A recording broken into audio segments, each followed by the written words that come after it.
नाज़रीन आदाब, आप देख रहे हैं INN चैनल। मैं हूं शेख अहमद अली।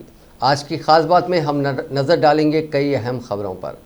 17 सितंबर कई ज़ख्मों की याद ताज़ा कर देता है।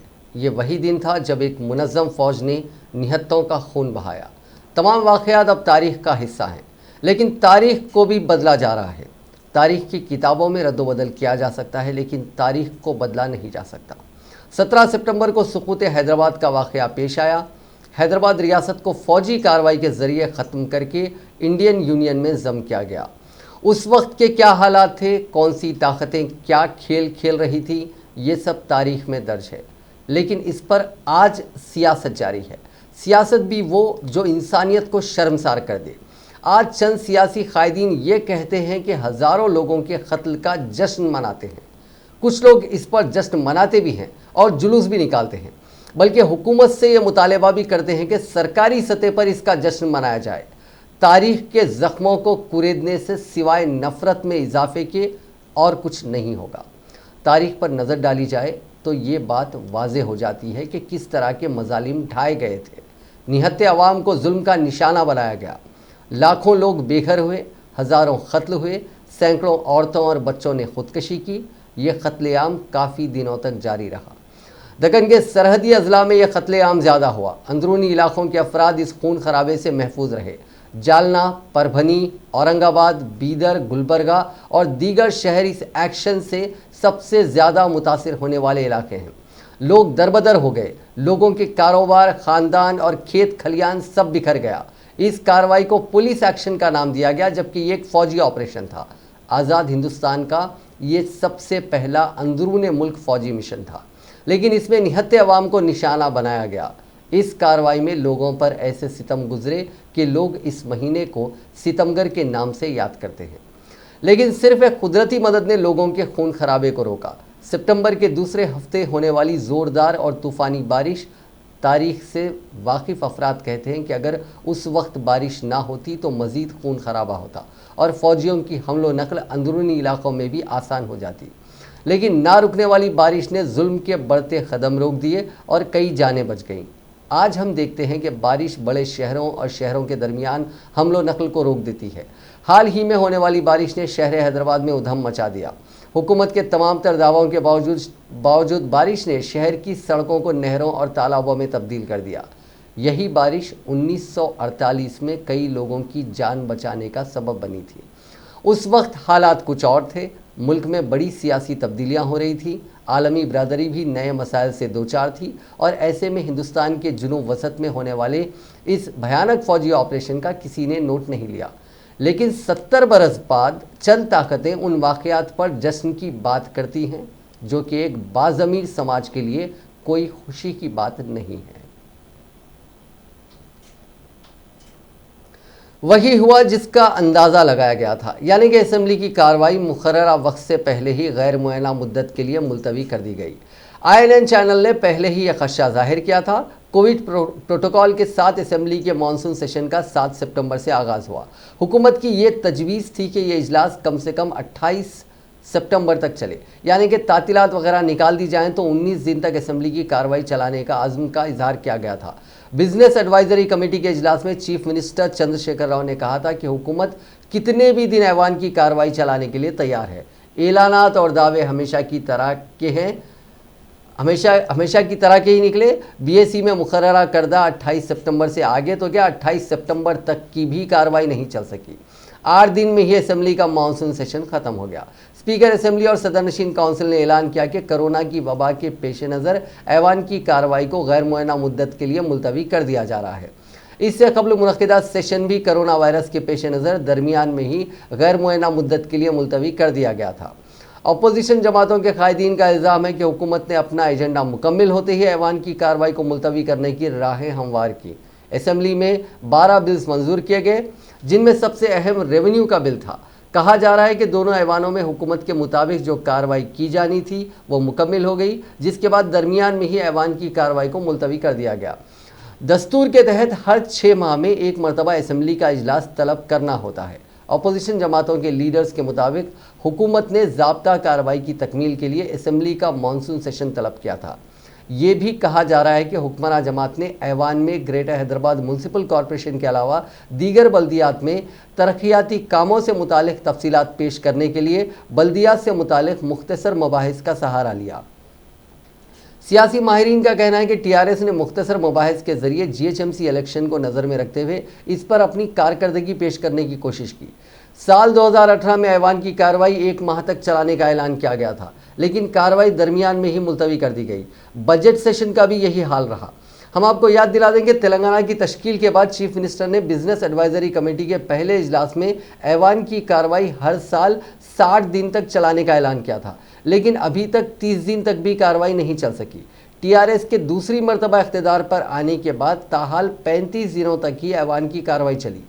मार्च 2019 की बात करें तो जनवरी में 4 दिन, फरवरी में 4 दिन, जुलाई में 2 दिन और सितंबर में 9 दिन तक ऐवान की कार्रवाई चलाई गई। साल 2020 की बात करें तो मार्च में 8 दिन और अब 8 दिन के लिए मानसून सेशन तलब किया गया। वाज़ेह रहे कि हिकमत अमली का मुजाहरा करते हुए हुक्मरान जमात ने असम्बली सेशन के आगाज़ से कबल ही माह अक्टूबर के अवाइल में सेक्रेटेरिएट में शहीद मसाजिद की दोबारा तामीर का संग बुनियाद रखने का ऐलान करते हुए ऐवान में इस मसले को ज़ेर बहस आने से रोकने में अहम कामयाबी हासिल की। अब देखना यह है कि माह अक्टूबर में चीफ मिनिस्टर आवाम से किए गए इस वादे पर अमल करते हैं या नहीं, या आने वाला वक्त ही बताएगा। वज़ीर दिफा राजनाथ सिंह ने आज फिर मुल्क को यकीन दहानी करवाई कि हिंदुस्तान मशरक़ी लद्दाख में लाइन ऑफ एक्चुअल कंट्रोल पर शरीक हैसियत बदलने की चीन की कोशिशों को कामयाब नहीं होने देगा। किसी भी कीमत पर मुल्क की पेशानी नहीं झुकने दी जाएगी। राजनाथ सिंह ने मशरक़ी लद्दाख की सूरत हाल पर राज्यसभा में बयान देते हुए कहा कि चीन को सियासी, सिफारती और फौजी सतह पर हिंदुस्तान के मौक़िफ़ से आगाह कर दिया गया है कि हिंदुस्तान तमाम मसाइल को पुरअमन मुज़ाकरे से हल करने का हामी है, लेकिन LAC पर शरीक हैसियत को बदलने की किसी भी एकतरफ़ा कोशिश को कामयाब नहीं होने दिया जाएगा। उन्होंने कहा कि हमने चीन को सिफारती और फौजी चैनल के तवज्जो से आगाह करा दिया है कि चीन की सरगर्मियाँ शरीक हैसियत को एकतरफ़ा बदलने की कोशिशें हैं। ये भी वाज़ेह कर दिया गया है कि ये कोशिशें हमें किसी भी तौर पर मंजूर नहीं हैं। सेनाओं की संख्या तथा उनके आर्मामेंट्स में वृद्धि की है, जिसे स्पष्ट रूप से देखा गया है। मई महीने के प्रारंभ में चाइना ने गलवान घाटी क्षेत्र में हमारी ट्रुप्स की नॉर्मल ट्रेडिशनल पेट्रोलिंग पैटर्न में व्यवधान डालना शुरू किया, जिसके कारण फेस ऑफ की स्थिति उत्पन्न हुई। ग्राउंड कमांडर्स द्वारा इस समस्या को सुलझाने के लिए विभिन्न समझौतों तथा प्रोटोकॉल के तहत वार्ता की जा रही थी कि इसी बीच मई महीने के मध्य में सभापति महोदय, चाइना द्वारा वेस्टर्न सेक्टर में कई स्थानों पर LAC पर ट्रांसग्रेशन करने की कोशिश की गई। इसमें कोंकला, गोगरा और पेंगोंग लेक का नॉर्थ बैंक शामिल है। इन कोशिशों को हमारी सेनाओं ने समय पर देख लिया तथा उसके लिए आवश्यक जवाबी कार्रवाई भी हमारी सेना ने की, सभापति महोदय। और हमने चाइना को डिप्लोमेटिक तथा मिलिट्री चैनल्स के माध्यम से यह अवगत करा दिया कि इस प्रकार की गतिविधियां यथास्थिति को, यानी स्टेटस को एक तरफा बदलने का प्रयास है, और यह भी साफ कर दिया कि ये प्रयास हमें किसी भी सूरत में, सभापति महोदय, मंजूर नहीं है। यह 2 टूक शब्दों में यह चाइना को बता दिया गया है। LAC के ऊपर फ्रिक्शन बढ़ता हुआ देखकर दोनों तरफ के सैन्य कमांडरों ने 6 जून 2020 को मीटिंग की तथा इस बात पर सहमति बनी कि रेसिप्रोकल एक्शंस के आधार पर डिसएंगेजमेंट किया जाना चाहिए। दोनों पक्ष इस बात पर भी सहमत हुए कि LAC को माना जाएगा तथा कोई ऐसी कार्रवाई नहीं की जाएगी जिससे दुनिया में कोरोना वायरस से मुतासिर होने वालों का आंकड़ा आज 3 करोड़ से ज़्यादा हो गया। हालांकि इसी दौर में एक अच्छी खबर यह है कि ठीक होने वालों की तादाद भी अब 2 करोड़ 18 लाख से ज़्यादा हो चुकी है। इस वबा में मरने वालों की तादाद 9,46,000 से ज़्यादा हो गई है। वहीं 73 लाख से ज़्यादा एक्टिव केसेस हैं। ये आंकड़े worldometers.info वेबसाइट के मुताबिक हैं। जुमेरात की सुबह दुनिया में कोरोना वायरस के मुतासरीन का आंकड़ा 3 करोड़ से ज़्यादा हो गया। ख़ास बात यह है कि 2 से 3 करोड़ केसेस का आंकड़ा सिर्फ 40 दिन में पूरा हो गया। यानी इन्फेक्शन की रफ्तार अब सबसे ज़्यादा है। करीब 100 साल पहले फ्लू से 50 करोड़ मुतासिर हुए थे। अमेरिका के centre for disease control and prevention के मुताबिक 1918-19 में इन्फ्लुएंजा से दुनिया में 50 करोड़ लोग मुतासिर हुए थे, यानी उस वक्त दुनिया की करीब 1/3 आबादी मुतासिर हो गई थी। इस बीच यूएन के सेक्रेटरी जनरल एंटोनियो गुटेरेस का बयान भी आया है। गुटेरेस ने कहा कि अगर कोविड-19 का मुकाबला करना है तो दुनिया के सभी मुल्कों को साथ आना होगा, मिलकर इस वबा का मुकाबला करना होगा। यूएन चीफ ने कहा कि अगर इस वक्त दुनिया के लिए सबसे बड़ा कोई ख़तरा है तो ये कोरोना वायरस की वबा है। इससे निपटने के लिए दुनिया को एक साथ और एक स्टेज पर आना होगा। ऐसा किए बिना हम वबा का मुकाबला नहीं कर पाएंगे। हिंदुस्तान में कोरोना वायरस के केसेस में 2 दिन तक कुछ कमी रहने के बाद एक मरतबा फिर इजाफा हुआ है और गुज़िश्ता 24 घंटों के दौरान पहली मरतबा कोरोना के 97,894 केसेस सामने आए हैं, जिससे मुतासरीन की तादाद 51 लाख से तजावज़ कर गई। वहीं राहत की बात यह है कि इस दौरान 82,000 से ज़्यादा अफराद सेहतियाब भी हुए हैं। मरकज़ी वजारत बराए सेहत और ख़ानदानी बहबूद की जानिब से जुमेरात को जारी आदाद-ओ-शुमार के मुताबिक मुल्क में गुज़िश्ता 24 घंटों के दौरान कोरोना के रिकॉर्ड 97,894 नए केसेस के साथ मुतासरा अफराद की मजमूई तादाद 51,18,254 हो गई। इस दौरान 1,132 मुतासरा मरीज़ों की मौत से जाँ बहक होने वालों की तादाद 82,719 हो गई, माफ़ कीजिएगा 83,198 हो गई और 82,719 मरीज़ सेहतियाब हुए हैं, जिससे कोरोना वायरस से सेहतियाब होने वालों की मजमूई तादाद 40,25,080 हो गई है। सेहतियाब होने वालों के मुकाबले में कोरोना के नए केसेस ज़्यादा होने से एक्टिव केसेस 14,043 से बढ़कर 10,09,976 हो गए हैं। मुल्क में एक्टिव केसेस की जो शरह है वो 19.73% है और रिकवरी रेट 78.64%, जबकि शरह अमवात यानी फैटेलिटी रेट 1.63% है।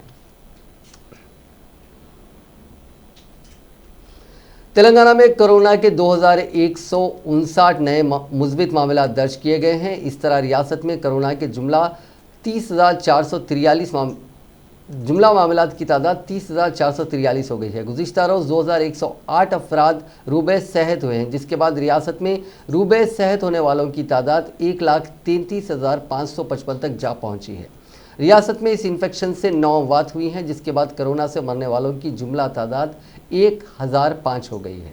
महकमा सेहत के हुक्काम ने 53,094 मुआयने रियासत भर में किए, जिनमें से 1,032 नमूनों की रिपोर्ट्स का इंतज़ार है। बहैसियत मजमूई ताहाल हुक्काम ने 23,29,316 मायने किए हैं। ये मायने इस वबा के मंजर आम पर आने के बाद से किए गए हैं, जिनमें 1,65,003 मुस्बित पाए गए और 1,33,555 अफराद रूबे सेहत हुए हैं।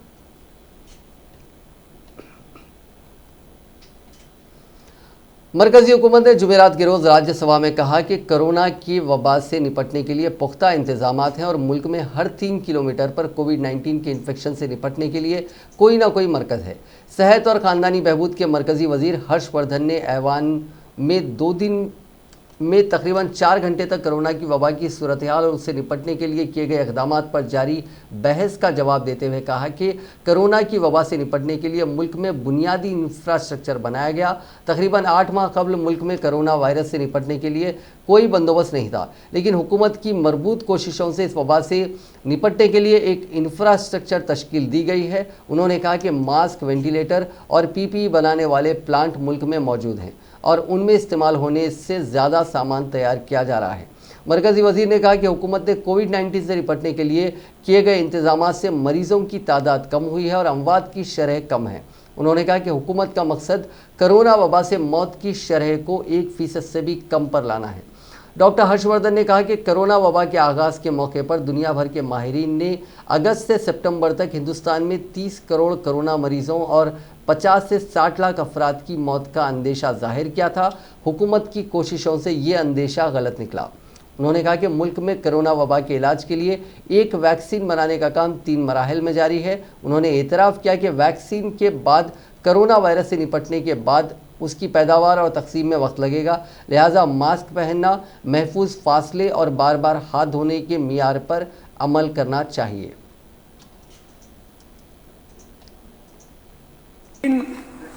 के लिए जैसे दुनिया भर में प्रयास हो रहे हैं, वैसे ही उतने ही प्रभावी प्रयास भारत में हो रहे हैं।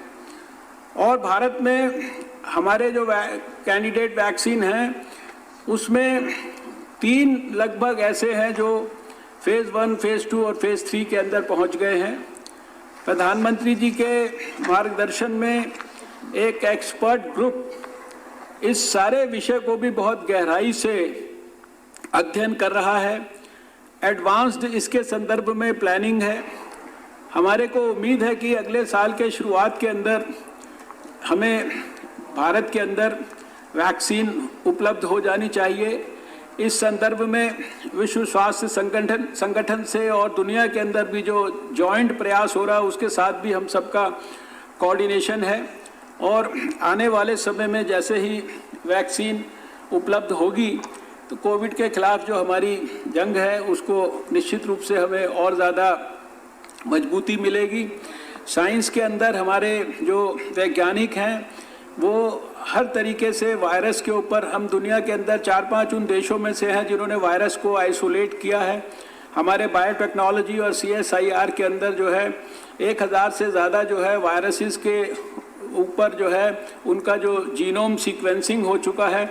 वायरस की जो स्टडी इतने विस्तार से हो रही है, कल मैंने उसमें स्टेटमेंट में भी कहा था कि 40,000 से ज़्यादा वायरस के सैंपल्स को बायो रिपोजिटरी के रूप में जो है उनको संभाल कर रखा गया है, जिनके ऊपर अध्ययन की प्रक्रिया चल रही है। राज्यसभा में अपोजिशन के लीडर गुलाम नबी आज़ाद ने आज कहा कि कांग्रेस के साबिक सदर राहुल गांधी ने दिसंबर में कोरोना के सिलसिले में सुनामी आने की वार्निंग दी थी, लेकिन हुकूमत ने वो सुनहरे माह गंवा दिए। गुलाम नबी आज़ाद ने ऐवान में कोरोना की वबा पर बहस के दौरान इल्ज़ाम लगाया कि इस हुकूमत ने कोविड को रोकने का जो सुनहरा वक्त था उसे गंवा दिया। उन्होंने कहा कि राहुल गांधी ने पिछले दिसंबर में कोरोना के सिलसिले में वार्निंग दी थी कि सुनामी आने वाली है। इसके बाद फिर उन्होंने फरवरी में हुकूमत को वार्निंग दी, लेकिन इस हुकूमत ने किसी बात पर तवज्जो नहीं दी। उन्होंने कहा कि मुल्क में सैनिटाइज़र का प्रोडक्शन बढ़ा है, इसके लिए उसकी कीमतें आधी की जानी चाहिए ताकि गरीब भी आसानी से इसका इस्तेमाल कर सकें। उन्होंने कहा कि साबुन की कीमतें भी आधी होनी चाहिए। उन्होंने कोरोना से निपटने के लिए मशवरे देते हुए कहा कि ज़िले और तहसील सतह पर जांच का इंतज़ाम किया जाना चाहिए और सेहत की देखभाल इंफ्रास्ट्रक्चर की तौसी की जानी चाहिए। साबिक वज़ीर सेहत ने वैक्सीन के सिलसिले में भी कई मशवरे दिए और कहा कि वैक्सीन किफ़ायती होनी चाहिए। वैक्सीन के सिलसिले में रेगुलेटरी निज़ाम भी मजबूत होना चाहिए।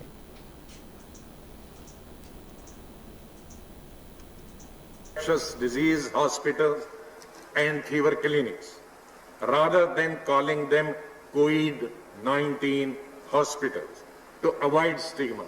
ये उनको कोविड नहीं बताना चाहिए, बल्कि डेडिकेटेड इन्फेक्शियस डिजीज हॉस्पिटल्स और फीवर क्लिनिक्स कहें। सब दूसरा सुझाव मेरा है, the word social distancing should be done away with and we should start using the term physical distancing. We need to take urgent steps to enhance our research and public health capacities. We have established BSL Level 4 lab in 2009 and till date, even after 11 years, there is no addition of any BSL Level 4 lab. Government should immediately establish 4 more regional Level 4 BSL labs. The government should also establish BSL Level 3 labs in each medical college of the country, and each lab does not cost more than 3 crore rupees, so it is easy to establish. The government should also establish Center for Disease Control and Health Center of diagnostic facilities at the district and community health level. While coordinated response is important, we also need to think short-term, medium-term and long-term preparedness plan in consultation with the state governments. A financing strategy is needed exclusively for the health sector, covering preparedness related capacities, state Hindustan में corona infection के बढ़ते कहर के दरमियान डॉक्टरों के sir पर हमेशा मौत की तलवार लटकी हुई नजर आ रही है। कई डॉक्टर्स कोरोना मरीजों का इलाज करते करते खुद मौत की नींद सो गए, लेकिन मोदी हुकूमत के पास ऐसे डॉक्टरों और तिब्बी एहलकारों की कोई फहरिस्त नहीं है, जिसके बारे में जानकर इंडियन मेडिकल एसोसिएशन यानी IMA चरागपा है। दरअसल मोदी हुकूमत ने पार्लियामेंट में कहा कि कोरोना इन्फेक्शन से हलाक होने वाले या इन्फेक्शन की जद में आने वाले डॉक्टरों की तादाद उन्हें मालूम नहीं है। इस बयान पर एतराज़ करते हुए IMA ने 382 ऐसे डॉक्टरों की फहरिस्त जारी की है जो कोरोना इन्फेक्शन की वजह से हलाक हुए। साथ ही IMA ने उन डॉक्टरों को शहीद का दर्जा दिए जाने का मुतालबा किया है। IMA ने इस ताल्लुक़ से एक प्रेस रिलीज जारी की है जिसमें कहा है कि अगर हुकूमत कोरोना इन्फेक्शन की जद में आने वाले डॉक्टरों और दीगर तिब्बी एहलकारों का डेटा नहीं रखती है तो वो वबा एक्ट यानी एपिडेमिक एक्ट 1897 और डिज़ास्टर मैनेजमेंट एक्ट नाफिज करने का अखलाकी हक गंवा देती है। एक तरफ हुकूमत डॉक्टरों को कोरोना वॉरियर कहती है और दूसरी तरफ उनको शहीद का दर्जा देने से मना किया जाता है। काबिल जिक्र है कि एक सवाल के जवाब में पार्लियामेंट के मानसून इजलास के दौरान मरकज़ी वज़ीर ममलिकत अश्विनी चौबे ने कहा था कि मरकज़ी हुकूमत के पास कोरोना इन्फेक्शन से जान गंवाने वाले डॉक्टरों के आदादो शुमार नहीं है, क्योंकि तिब व सेहत का मामला रियासतों के मातहत आता है और मरकज़ी सतह पर यह आदादो शुमार जमा नहीं किए जाते। इससे पहले वज़ीर सेहत डॉक्टर हर्षवर्धन ने भी अपने बयान में हलाक होने वाले डॉक्टरों का कोई तस्करा नहीं किया था। मरकज़ी वज़ीर अश्विनी चौबे के बयान का तस्करा करते हुए IMA ने कहा कि इंश्योरेंस कॉम्पनसेशन का डेटा मरकज़ी हुकूमत के पास नहीं है। ये जिम्मेदारी से भागना और कौमी हीरोज़ की बेइज्जती है जो अपने लोगों के साथ खड़े रहे। बहरहाल अपनी प्रेस रिलीज में एसोसिएशन ने मरकज़ की मोदी हुकूमत से वबा के दौरान जान गंवाने वाले डॉक्टरों के घर वालों को मुआवजा देने के साथ ही उन्हें शहीद का दर्जा देने का भी मुतालबा किया। दर्जे हरारत बढ़ने से कोरोना वायरस के फैलाव की शरह जहां मुतदल रही, वहीं आइंदा महीनों में जब हवाएं सर्द होने लगेंगी इस वबा की एक बड़ी लहर सामने आ सकती है। यह अंदेशा अमेरिका की जूनियर हॉपकिंस यूनिवर्सिटी के जोन्स हॉपकिंस यूनिवर्सिटी की एक तहकीक में ख्याल जाहिर किया गया। तहकीकी टीम के कायद डॉक्टर एडम कैप्लिन के मुताबिक ख़िज़ा और मौसम सरमा के दौरान एक तूफ़ानी लहर का सामना हो सकता है जिसमें मुमकिन है उसे कंट्रोल करना पहले से ज़्यादा मुश्किल हो। तहकीक के नतायज इतने चौंका देने वाले थे कि डॉक्टर एडम कैप्लिन ने गैर मामूली तौर पर उसके नतायज जाहिर कर दिए, जबकि तहकीक ताहाल एक तिब्बी जरीदे के पास इशात के लिए नज़र सानी के अमल से गुजर रही है। दुनिया भर में कोरोना वायरस के केसेस की शरह में कमी के नतीजे में पाबंदियों में नरमी की गई है, मगर मुहक्किकीन का कहना है कि केसेस सर्दियों में ऊपर जा सकते हैं, ख्वाह उस वक्त कुछ पाबंदियों का इतलाक़ ही क्यों ना हो। फ्लू, आम नज़ला, ज़ुकाम और दीगर कोरोना वायरस से जुड़ी बीमारियों की शरह गर्म महीनों में वैसे भी कम रहती है, मगर सर्दियों में ऐसे केसेस बढ़ जाते हैं। मेरीलैंड यूनिवर्सिटी, हार्वर्ड यूनिवर्सिटी और प्रिंसटन यूनिवर्सिटी की जानिब से अलग अलग तहकीकी काम में दरियाफ्त किया गया है कि दर्जे हरारत में तब्दीली से वायरस के असरात में किसी हद तक तब्दीलियां आ सकती है। जरीदे journal of American medical association में शाया तहकीक में मेरीलैंड यूनिवर्सिटी के मुहक्किकीन ने दरियाफ्त किया कि यह नया कोरोना वायरस किसी सीजनल निज़ाम तनफ़ुस के वायरस जैसे रवैये का इजहार करता है और दर्जे हरारत और नमी की सतह के साथ फैलता है। मुहक्किकीन का बहरहाल कहना है कि एक मौसमियाती मॉडल तैयार करके वायरस के फैलाव के ज़्यादा खतरे की पेशगोई की जा सकती है। कांग्रेस रहनुमा राहुल गांधी ने बेरोजगारी के मामले पर वज़ीर आज़म नरेंद्र मोदी को निशाना बनाते हुए कहा कि रोज़गार इज़्ज़त और एहतराम के मुतरादिफ है और हुकूमत ये इज़्ज़त कब देगी। सोशल मीडिया पर कांग्रेस समेत मुतअद्दिद अपोजिशन जमातें आज इज्तिमाई तौर पर बेरोज़गारी दिवस मना रही हैं और राहुल गांधी ने भी इस मौके पर नरेंद्र मोदी को निशाना बनाया और कहा कि रोज़गार लोगों के लिए इज़्ज़त और एहतराम के मुतरादिफ है। आखिर कब तक हुकूमत रोज़गार देने से पीछे हटेगी।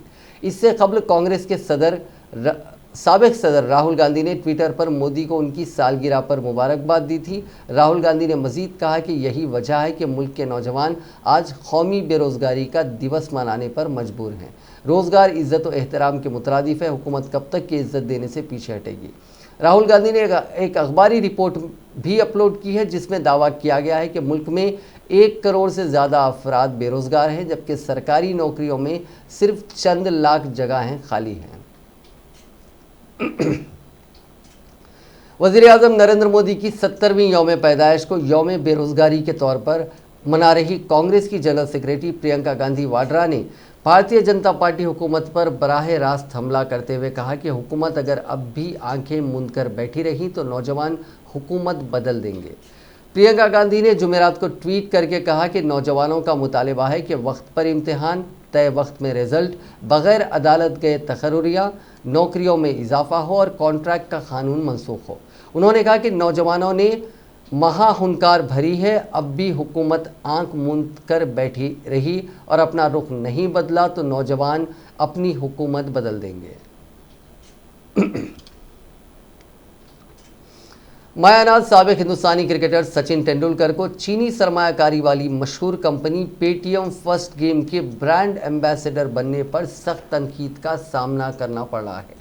Confederation of All India Traders CAT ने सचिन से नाराज़गी जाहिर करते हुए कहा कि मौजूदा गैर मामूली सूरत हाल में जब चीन के साथ हिंदुस्तान एक तरह से सर्द जंग का सामना कर रहा है, ऐसे में सचिन का किसी भी बड़ी चीनी सरमायाकारी वाली कंपनी का ब्रांड एम्बेसडर बनना साफ तौर पर उनकी ज़्यादा रकम कमाने के लालच को जाहिर करता है। कैट ने सचिन तेंदुलकर के इस मामले पर सख्त तनकीद की और कहा कि उनको मुल्क को ये जवाब देना चाहिए कि पैसा बड़ा है या मुल्क बड़ा है। काबिल ज़िक्र है कि पेटीएम फर्स्ट गेम का ब्रांड एम्बेसडर बनाए जाने के बाद सचिन तेंदुलकर को कैट के साथ साथ मुल्क भर के कारोबारी तबके और अपने शहदाइयों की नाराज़गी भी बर्दाश्त करनी पड़ रही है। कैट ने तो इस सिलसिले में सचिन तेंदुलकर को ख़त लिखकर अपना फ़ैसला बदलने की गुजारिश भी की है।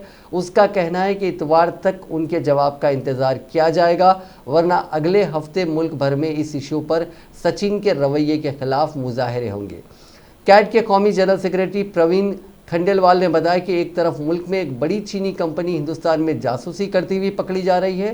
हिंदुस्तान में सदर और वज़ीर आज़म समेत तकरीबन 10,000 अहम लोगों पर चीनी कंपनियां लगातार जासूसी नज़र रखी हुई हैं, जो हिंदुस्तान के तईं चीन के गलत इरादों को वाज़ेह करता है। वहीं दूसरी तरफ सचिन तेंदुलकर, जो अपने आप को हिंदुस्तान का बेटा कहते हैं, उन्हें चीनी सरमायाकारी वाली कंपनी का ब्रांड एम्बेसडर बनने में कोई शर्म नहीं है। जिस मुल्क के लोगों ने उन्हें सर आंखों पर बिठाया, इज्जत दी और पैसा दिया, वो सचिन अब हिंदुस्तानी बाशिंदों के यकीन की बेइज्जती करते हुए चीनी कंपनी का ब्रांड एम्बेसडर बने हैं। खंडेलवाल ने कहा कि इश्तिहार में आने वाली हस्तियां एक तरह से हमारे नौजवानों के लिए रोल मॉडल हैं।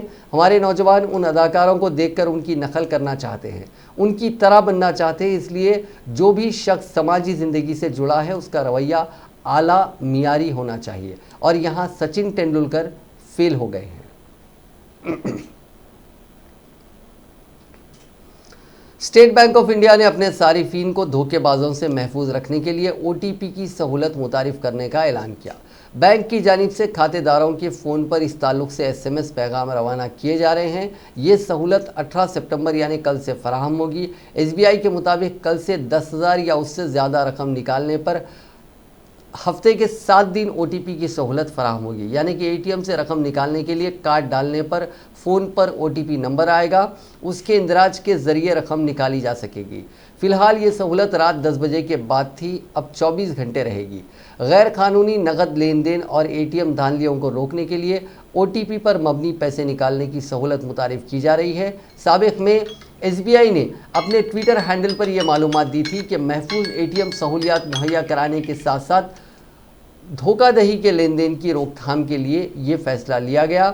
1 जनवरी से ये सहूलत फराहम करने का फ़ैसला किया गया था।